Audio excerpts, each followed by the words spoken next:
Илинденскиот марш 2018 година денеска стартува од паркот Јане Сандански во општина Аеродром, која традиционално е покровител на овој коњанички марш. Ке заврши на 2 август во Крушево, каде коњаниците треба да се приклучат на прославата на најголемиот македонски национален празник Илинден.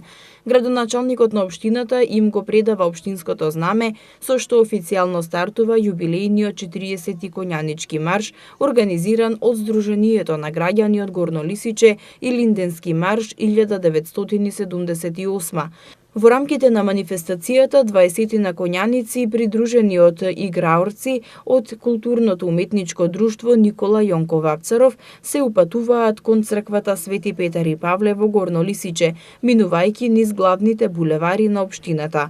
Пред свеченото испраќање на коњаниците од Горно Лисиче на возраст од 18 до 65 години во црквата Свети Петар и Павле ќе се одржи свечена литургија и се организира свечена музичка програма каде ќе настапат познати македонски естрадни уметници.